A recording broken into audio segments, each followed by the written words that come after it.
This is the untold story of two Hollywood legends whose relationship has been buried under decades of rumors, misinformation, and one glaring silence.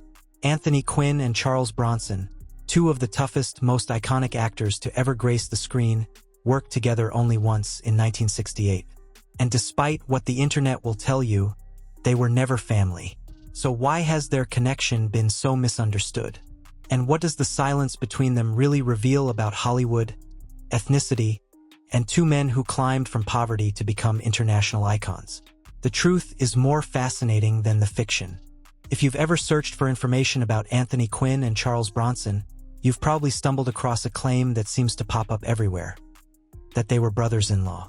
That their wives were sisters. That they were family. Let me be absolutely clear. This is false. After thorough research across multiple biographical sources, there is zero evidence supporting any family connection between Anthony Quinn and Charles Bronson. None. Anthony Quinn married 3 women during his life.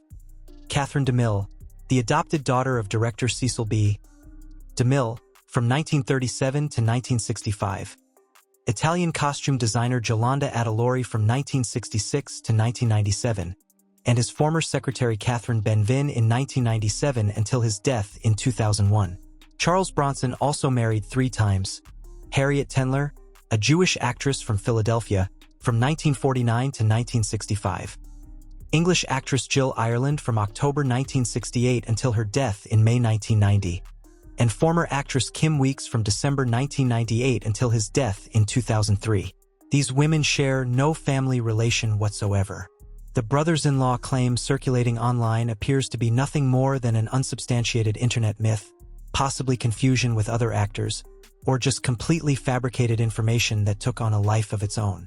So if they weren't family, what were they? The answer is simultaneously simpler and more interesting. They were 2 men who lived remarkably parallel lives, worked together exactly once, and then their paths never crossed professionally again. To understand the relationship, or lack thereof, between Quinn and Bronson, you need to understand just how similar their origins were. Anthony Quinn was born Manuel Antonio Rodolfo Quinn Oaxaca on April 21, 1915, in Chihuahua City, Mexico, during the Mexican Revolution. His father Francisco was half Irish and half Mexican, and reportedly rode with Pancho Villa before working as a cameraman in Los Angeles. His mother Manuela had Aztec ancestry. Quinn grew up in grinding poverty in East Los Angeles neighborhoods like Boyle Heights and Echo Park. He wouldn't become a naturalized U.S. citizen until 1947. Charles Bronson was born Charles Dennis Buczynski on November 3, 1921, in Ehrenfeld, Pennsylvania, a coal mining town. His father Walter was a Lipka Tatar from Lithuania. His mother Mary was born to Lithuanian immigrant parents. Bronson was the 11th of 15 children. The family lived in such extreme poverty that they slept in shifts in a cold water shack near mine tracks. Bronson later recalled wearing his sister's dress to school because he had no other clothing. He was the first person in his family to graduate high school, and he worked in coal mines before enlisting in the Army Air Forces in 1943. 2 different men, 2 different countries of origin, but the same crushing poverty, the same outsider status, the same hunger to escape. Quinn broke into films in 1936. Bronson didn't debut until 1951, initially under his birth name Buczynski, which he changed to Bronson in 1954 amid McCarthy-era fears about foreign-sounding names. Quinn once said, "With a name like Quinn, I wasn't totally accepted by the Mexican community. So as a kid I just decided, a plague on both your houses. I'll just become a world citizen." Bronson explained in 1981 that he changed his name at the urgings of my ex-wife and my agent. McCarthyism was very popular. They were looking for Reds. My name was Buczynski. I was told no one would hire a Buczynski.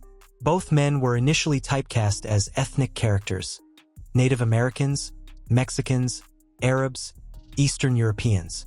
Both found greater artistic respect in European cinema, particularly Italian films, before achieving full American stardom. Both were described by critics as possessing brutal and elemental virility. Both had defining late-career roles. Quinn's Zorba the Greek at age 49, Bronson's Death Wish at age 52. And both were artists outside of acting. Quinn was a successful painter and sculptor with international exhibitions, and Bronson was also a painter. The parallels are almost eerie, yet their paths would cross professionally only once. By 1968, both men were established stars, though at different points in their trajectories. Anthony Quinn had already won 2 Academy Awards for Best Supporting Actor, for Viva Zapata in 1952 and Lust for Life in 1956. He was the first Mexican-born performer to win an Oscar. He'd been nominated twice more and had starred in massive hits like The Guns of Navarone in 1961, which grossed $28.9 million, and Lawrence of Arabia in 1962. His performance in Zorba the Greek in 1964 had become iconic. Charles Bronson, meanwhile, was on the cusp of superstardom. He'd had breakthrough ensemble roles in The Magnificent Seven in 1960 and The Great Escape in 1963. But 1968 would be his breakthrough year, with 4 hit films released: Guns for San Sebastian, Villa Rides, Adieu El Ami, and Once Upon a Time in the West. By 1972, he would be the highest-paid actor in the world and the #1 box office star globally. Their single collaboration was Guns for San Sebastian, a Franco-Mexican-Italian co-production released on March 20, 1968. Directed by French director Henri Verneuil and featuring a score by the legendary Ennio Morricone, it was filmed on location in Mexico at Sierra de Organos National Park, San Miguel de Allende, Durango, and Guanajuato. Anthony Quinn played Leon Alastre, a mestizo outlaw and Spanish Royal Army deserter, womanizing, atheistic, and anti-clerical. After the real priest is killed, Leon is mistaken for him and ultimately leads villagers in defending their settlement. His character arc moves from selfish outlaw to selfless defender. Charles Bronson played Teclo, the antagonist, a leader of mestizo vaqueros who despises his Spanish heritage. The character was described as Iago-like, a manipulator who pretends to side with the villagers while secretly allying with the Yaqui chief Golden Lance. Teclo was created specifically for the film and doesn't appear in the original novel. He is killed during the climactic battle. Quinn and Bronson shared direct scenes as adversaries throughout the film. Guns for San Sebastian received mixed reviews. Variety called it a plotting mix of religious-themed action and comedy romance, with good direction and battle scenes, but very poor dubbing. Modern assessments describe it as visually striking, with some rousing battle scenes, but with atrociously stilted dubbed dialogue. Critics universally praised Ennio Morricone's score, and the film currently holds a 6.6 rating on IMDb and a 52% on Rotten Tomatoes. Some reviewers criticized Bronson's performance as underwritten, while others praised both stars' presence. But here's what's notable. Despite working together as leads in a major studio production, despite sharing numerous scenes, despite their remarkable career parallels, there is no record of either actor ever publicly discussing the other. No interviews where Quinn talked about working with Bronson. No quotes from Bronson about Quinn. Nothing. Just silence. Now, this silence could mean many things. It could mean they simply didn't form a close relationship during filming. It could mean the experience wasn't memorable enough to discuss in interviews. It could mean they respected each other professionally but had nothing particular to say. Or it could reveal something deeper about how Hollywood operated and how these two men saw themselves. Both Quinn and Bronson were famously private about their craft and suspicious of Hollywood's machinery. Quinn once said, "In Europe, an actor is an artist. In Hollywood, if he isn't working, he's a bum." Bronson told Roger Ebert in 1974, "I'm only a product like a cake of soap, to be sold as well as possible." These weren't men who engaged in the typical Hollywood backslapping and mutual promotion. They were workers. They were survivors.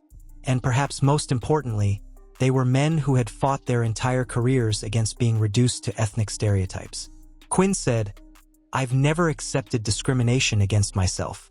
I've always walked proudly, maybe too much so, never apologizing for being Mexican." He also noted, "I never get the girl. I wind up with a country instead." A pointed comment on how Hollywood limited even Oscar-winning actors based on their perceived ethnicity. Bronson, who'd literally worn his sister's dress to school because of poverty, who'd served 25 combat missions as a tail gunner and earned a Purple Heart, had this to say about his image. "I don't look like someone who leans on a mantelpiece with a cocktail in my hand, you know?" Both men understood they were playing a game with rules designed to keep them in their place. And maybe that's why they never spoke about each other, because to do so would be to acknowledge the box Hollywood had built around them both. Two ethnic tough guys. Two men from poverty. Two actors who could play villains, sidekicks, and antiheroes but rarely the romantic lead. After Guns for San Sebastian, their careers took different trajectories. Quinn continued working steadily in Hollywood, accumulating over 100 verified film credits during a career that spanned 66 years. From 1936 to 2002, he received a Hollywood Walk of Fame star at 6251 Hollywood Boulevard on February 8, 1960, and in 1987, he received the Cecil B. DeMille Lifetime Achievement Award at the Golden Globes. Bronson became an international superstar, particularly in Europe. By 1972, he was not only the world's highest-paid actor, but won the Golden Globe for World Film Favorite Male, which he shared with Sean Connery. By 1973, he was earning $1 million per film, and by 1982, he received $1.5 million for Death Wish 2. He received his Hollywood Walk of Fame star at 6901 Hollywood Boulevard on December 10, 1980. Director Sergio Leone called him the greatest actor I ever worked with. Their careers overlapped for decades after 1968, yet they never worked together again. No second collaboration. No reunion. They both worked prolifically, Quinn with over 100 films, Bronson with 95 films and 156 television appearances. Yet Hollywood never paired them again. Why? We can only speculate, but the answer probably lies in the same typecasting that had defined their early careers. By the time they were both established stars, they occupied similar territory. The ethnic tough guy, the man of violence with a hidden depth, the outsider. Hollywood didn't need two of them in the same film. One was enough. Anthony Quinn worked until nearly the end of his life. He died on June 3, 2001, in Boston, Massachusetts at age 86, from pneumonia and respiratory failure due to throat cancer complications. He was buried on his estate in Bristol, Rhode Island. His legacy includes a 70-foot mural called The Pope of Broadway in Los Angeles depicting him as Zorba, a statue in Chihuahua, Mexico, Anthony Quinn Bay and Beach in Rhodes, Greece, and the Anthony Quinn Award for Excellence in Motion Pictures at the ALMA Awards, established in 2002. Charles Bronson died on August 30, 2003, at Cedars-Sinai Medical Center in Los Angeles at age 81. His death certificate lists respiratory failure and metastatic lung cancer with chronic obstructive pulmonary disease and congestive cardiomyopathy. He was buried at Brownsville Cemetery in West Windsor, Vermont. 3 of his films are preserved in the National Film Registry: House of Wax, added in 2014, The Magnificent Seven, added in 2013, and Once Upon a Time in the West. They died 2 years apart, both from lung-related illnesses, both after careers that spanned decades and continents. And as far as we know, they never spoke publicly about each other. So what's the real story of Anthony Quinn and Charles Bronson? It's not the fabricated tale of brothers-in-law. It's not a story of close friendship or bitter rivalry. It's the story of 2 men who lived parallel lives, born 6 years apart, raised in poverty in different worlds, typecast by the same system, celebrated in the same countries, and ultimately defined by the same quality: an unbreakable elemental toughness. They worked together once in 1968 in a Franco-Mexican-Italian Western filmed in the Mexican desert, where Quinn played the hero and Bronson played the villain, and then they went their separate ways. No reunion, no interviews about each other, no public acknowledgement of their shared journey. Maybe that silence is the most honest thing about their relationship. They didn't need to talk about it. They both knew what it meant to be the outsider, to be typecast, to fight for every role, to carry the weight of representation for entire communities. They both knew what it meant to be reduced to a stereotype and to spend a lifetime proving they were more than that. Anthony Quinn once said in his 1957 Oscar acceptance speech, "Acting has never been a matter of competition for me. I was only competing with myself, and I thank you very much for letting me win that fight over myself." Charles Bronson said, When I am dead and buried, on my tombstone I would like to have it written, I have arrived. Because when you feel that you have arrived, you are dead. Two men, two philosophies, one film together, and a lifetime of silence that perhaps said more than any interview ever could. That's the real story of Anthony Quinn and Charles Bronson. Not brothers-in-law, not close friends, but two warriors who walked parallel paths through the same brutal landscape and understood each other in the way that only fellow travelers can. They didn't need to break the silence. The silence was the point.